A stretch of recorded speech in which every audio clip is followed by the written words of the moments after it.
E aí, pessoal, tudo bem? O meu nome é Carol, sou professora de filosofia e hoje eu vou conversar um pouquinho com vocês sobre mitologia.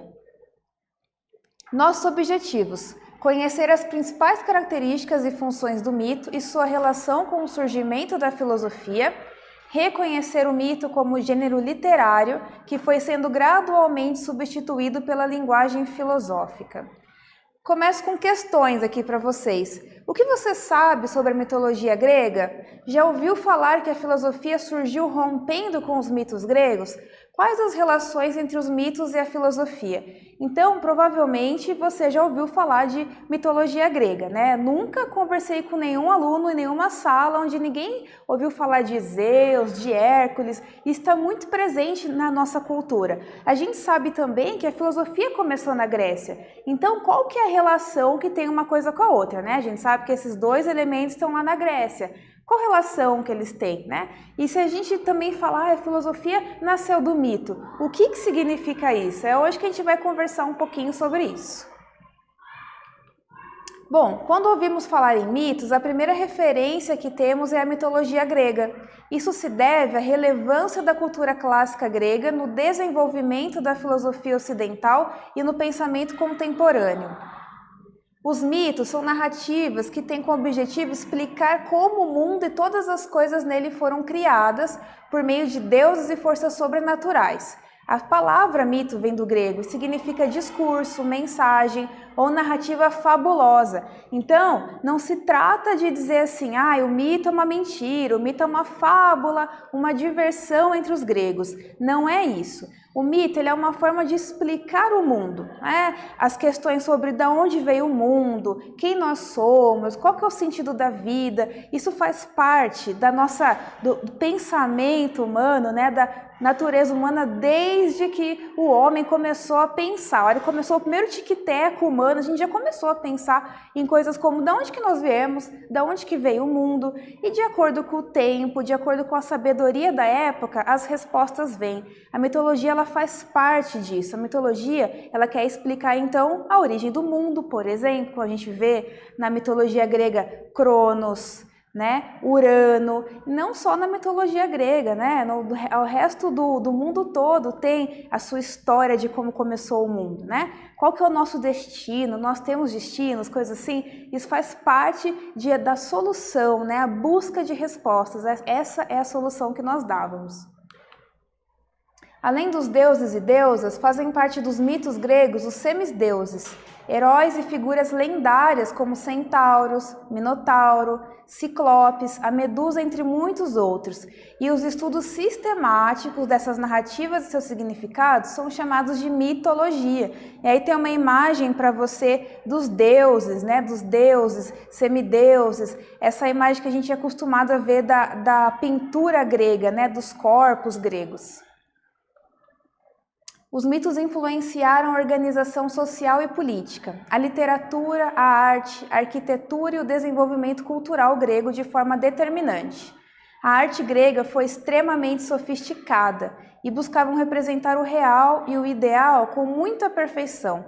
Os artistas, aqueles que recebiam a inspiração diretamente das musas e dos deuses. Então, acho que você também já ouviu falar sobre musa inspiradora, né? Então, isso vem lá da época da mitologia grega. E mais uma vez, eu estou aqui dizendo para você, não se trata só de pensar em histórias fabulosas, mas, por exemplo, assim, os mitos, eles eram passados, né, de maneira falada, não tinha escrita. É uma tradição que a gente chama de tradição oral, justamente porque um contava para o outro. É muito normal, então, que você veja, assim, histórias de mito um pouco diferente uma da outra, né? Professor, eu vi a história que um morria e na outra história que eu vi, eu fui pesquisar, o outro não morre. O que acontece? Qual que é o certo? Não tem o certo. Eu gosto de falar para vocês, é como se fosse um telefone sem fio, sabe aquela brincadeira? Mas um telefone sem fio de mais de 2000 anos. Então é claro que vai ter algumas historinhas diferentes, né? Como o mito era passado de maneira oral, né? Nas praças, a gente sabe que a praça, a ágora, na Grécia era muito importante, era um lugar de troca, era um lugar de discussão, de argumentação, era ali que as pessoas conheciam os mitos. Os mitos falam da história grega, da tradição, da moral, os deuses a quais eles cultuavam, como eles cultuavam, qual que é a relação com os deuses? Era de medo, de adoração, ora um, ora outro, né? Então, quando a gente observa a mitologia, a gente aprende tudo isso sobre um povo. Nós estamos aqui falando da mitologia grega, mas é possível aprender tudo isso também de tantos outros povos diferentes. Encontramos os mitos como narrativas sobre a origem do mundo e do universo em praticamente todas as civilizações e culturas, como, por exemplo, a Gênese bíblica, a cosmovisão africana e indígena, a mitologia nórdica ou germânica ou os textos sagrados do Vedas, que é a base do hinduísmo. Podemos afirmar que os gregos antigos eram politeístas. E o que significa essa palavra, né? Lembra sempre que poli são vários e teísta tem a ver com Deus. Então acreditavam em vários deuses e deusas. Os mitos eram elementos fundamentais da religiosidade grega. Então, para eles, não se tratava de alegorias ou metáforas, mas a descrição de uma realidade pré-existente e que dava sentido à sua vida social e política. Os mitos faziam parte de uma tradição oral e foram redigidos na forma escrita pela primeira vez na obra A Ilíada e na Odisseia de Homero, e nas epopeias poéticas Teogonia e os Trabalhos e os Dias de Hércules. Quem escreveu foi o Hesíodo, por volta de 700 a.C. Essas obras são clássicos da mitologia grega e narram a história de deuses, heróis e da criação do mundo, onde os personagens são caracterizados como modelos de virtude para a civilização grega. Por isso, suas obras possuem um objetivo educacional. Então veja aquilo que eu estava falando, né? O Homero, o Hesíodo, eles são conhecidos por poetas que conseguiram organizar todas essas histórias, a mitologia que já era contada ali na Grécia. Então eles foram lá, organizaram e escreveram. Essa época, a escrita estava começando a fazer sentido. Como a gente tinha visto anteriormente, os mitos eram contados de um para o outro, né? Tinham poetas que ficavam na praça e contavam. Então, o jeitão desse texto, ele é poético. Você, por acaso, já leu algum texto clássico aí? Você já conhece? Você já teve a oportunidade de procurar os textos do Hesíodo? Mas, professora, tem hoje? Eu posso ter acesso? Claro que tem, gente, né? Os textos estão disponíveis para a gente. É muito legal a gente pensar que o que eles escreveram lá, ó, esse texto é de 700 a.C., aquilo que os gregos estavam pensando naquela época, hoje é acessível para a gente, né? A gente pode pesquisar na internet, ir numa biblioteca ou numa livraria, encontrar esse livro e ver, né? A história de Odisseu, a história de Hércules, diretamente de quem escreveu, de quem estava ali na época. Então é interessante também que a gente tenha acesso a esse tipo de leitura e veja como eles estavam ali pensando, né? E como eu falei, como eles estavam pensando, o mito tem esse caráter pedagógico. Ó, o que significa esse caráter pedagógico, né? Significa aquilo que educa, aquilo que ensina, né? As pessoas daquela época, elas aprendiam. Qual que é a moral, né? Porque a gente se espelha na moral dos deuses. De acordo com os deuses que nós acreditamos na época, a gente olha os deuses e pensa assim, bom, eles são como se fosse assim um espelho moral, né? Como eles são, nós devemos ser também, nós devemos entender a moral, o certo e o errado de acordo com os deuses. Se a gente pensar nos deuses gregos, a gente vai perceber que eles são muito diferentes da nossa relação com Deus agora, né? Zeus, Hércules, Hades, né? Eram deuses assim de fúria, de vingança, de ajuda, né? Eles tinham características humanizadas, porque eles tinham sentimentos humanos também. Zeus tinha ira, ele amava mortais, né? Ele traiu a mulher dele, Hera, e daí nasceu Hércules, que é um semideus, porque ele é metade filho de Zeus, que é o deus dos deuses, metade homem, humano, porque a mãe dele era uma humana, né? Então veja as características dos deuses que a gente pode entender, acompanhar para pensar o que os deuses, o que os gregos estavam pensando sobre a moralidade da época. A obra Odisseia narra a trajetória de Odisseu, ou Ulisses na tradução latina, um herói grego conhecido por seu aguçado raciocínio e dom do discurso, que após lutar 10 anos na Guerra de Troia, demora mais 17 anos para voltar para o seu reino em Ítaca e para sua esposa Penélope. E aí a gente tem um mosaico romano representando a Odisseia, quando Ulisses se amarra ao mastro do navio para não ceder ao canto das sereias, né? Então Ulisses, além de voltar de barco no meio do mar, que já é perigoso, ele estava sendo tentado pelo canto das sereias, né? Para ele não se jogar ao mar, ele se amarrou ao mastro e continuou a sua jornada. Bom, agora que nós comentamos um pouco sobre, vou perguntar para vocês, como era a religiosidade dos gregos? Qual é a importância da mitologia? Faça um pequeno texto sobre essas questões. Então, de acordo com o que nós conversamos aqui agora, escreva aí pra gente, né? Quais as características dessa religiosidade grega e qual que é a importância dela, certo? Agora é com você.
E aí, pessoal, conseguiram responder? Então vocês podem comentar coisas do tipo: os gregos eram politeístas, eles acreditavam em vários deuses, as histórias, os mitos eram passados de maneira oral, de um para outro, eles tinham a função de falar da história, da moralidade, dos costumes gregos. Então toda essa era a importância da mitologia grega. Vamos continuar então. Bom, vamos falar um pouco da Odisseia. Em suas aventuras, o herói da Odisseia, Ulisses ou Odisseu, escapa de várias ilhas onde aportaram, enfrentando ciclopes, devoradores de homens, furando o único olho do gigante, escapa da ilha da feiticeira Circe, que transforma homens em porcos, com a ajuda do deus Hermes, que lhe dá uma erva que bloqueia feitiços.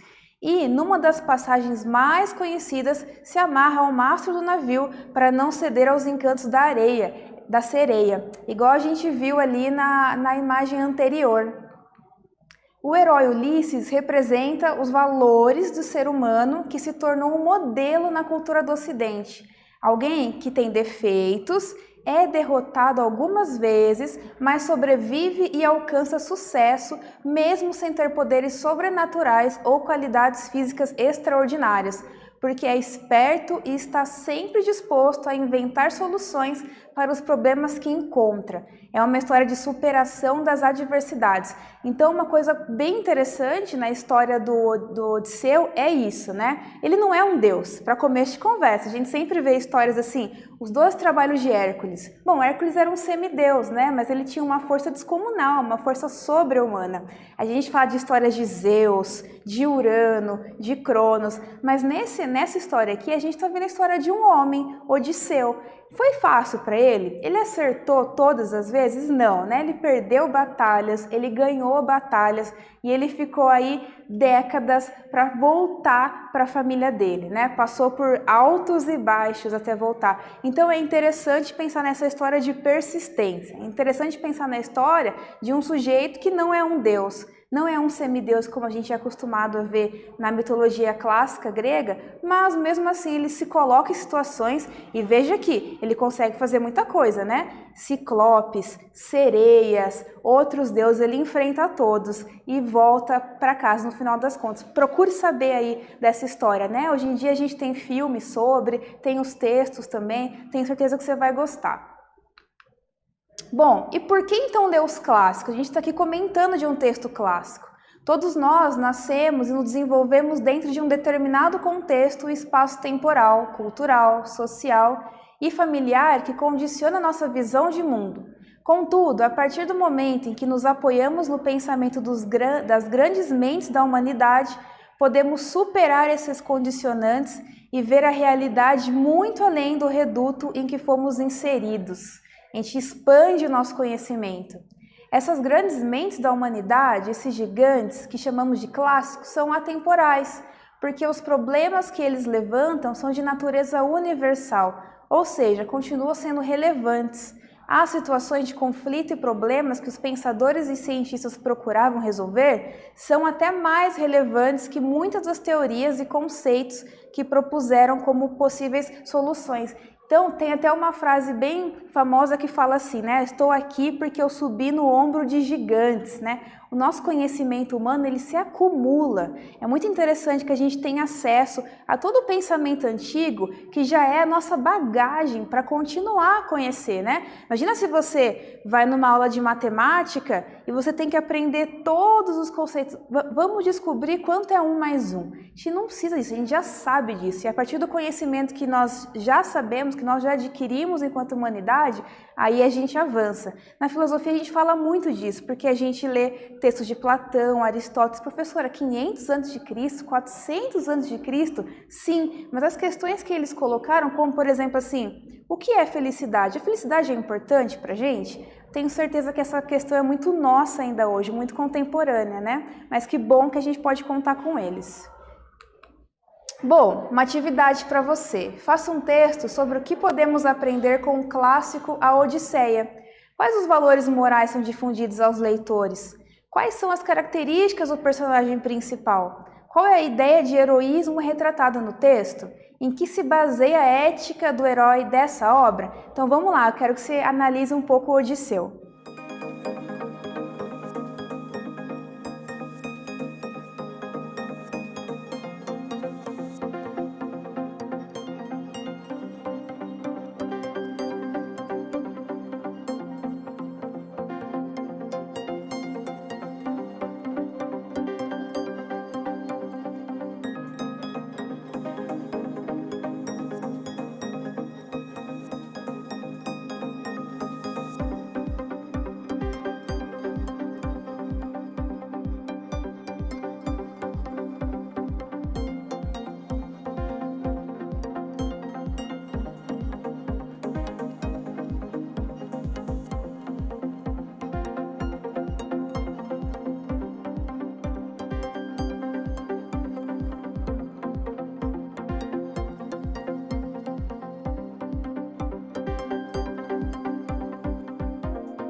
E aí, pessoal, conseguiram responder? A gente conversou um pouco aqui, né? Como que Odisseu não é um herói, é um humano, e por tudo que ele teve que passar para conquistar a glória dele de chegar em casa, né? Espero que você tenha conseguido responder. Vamos retomar o que a gente viu hoje. Os mitos gregos são narrativas que buscam explicar a origem de todas as coisas em uma época onde não havia explicação científica. A filosofia surgiu depurando-se dos mitos. As obras originárias da mitologia grega são consideradas como clássicas. A leitura dos clássicos contribui na compreensão da origem e da formação do pensamento ocidental. Então, certo, pessoal, a gente conversou um pouquinho sobre mitologia, eu espero que você tenha gostado, adorei estar aqui conversando com vocês sobre isso hoje e até mais!